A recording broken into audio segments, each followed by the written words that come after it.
Vigilance ଚାଲରେ ପୂର୍ବତନ ମୁଖ୍ୟ ଯନ୍ତ୍ରୀ ଆର୍&ବି ବିଭାଗର ପୂର୍ବତନ ମୁଖ୍ୟ ଯନ୍ତ୍ରୀ ତାରାପ୍ରସାଦ ମିଶ୍ରଙ୍କ ଘରେ ଭିଜିଲାନ୍ସ ରେଡ୍ ବେಳೆ ମିଳିଛି ବିପୁଳ ସମ୍ପତ୍ତି।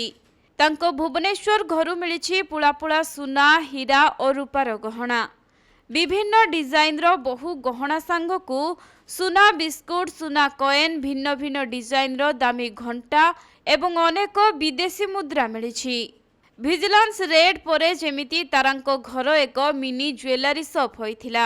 ଆର୍&ବି ବିଭାଗର ପୂର୍ବତନ ମୁଖ୍ୟ ଯନ୍ତ୍ରୀ ତାରାପ୍ରସାଦ ମିଶ୍ର ତାଙ୍କର ଚାକିରି କାଳ ଭିତରେ ଏତେ ସୁନା ଗହଣା ଏବଂ ଫ୍ଲାଟ୍ କିପରି କିଣିଲେ ତାର ଖୋଳତାଡ଼ କରୁଛି ଭିଜିଲାନ୍ସ ଟିମ୍।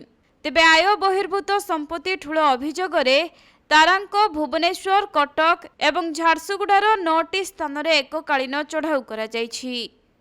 ଏହି ଚଢ଼ାଉରେ 12 ଜଣ ଡିଏସ୍ପିଙ୍କ ନେତୃତ୍ୱରେ 12 ଜଣ ଇନ୍ସପେକ୍ଟର, 16 ଜଣ ଏଏସ୍ଆଇଙ୍କ ସହ ଅନ୍ୟ କର୍ମଚାରୀମାନେ ମଧ୍ୟ ସାମିଲ ରହିଛନ୍ତି।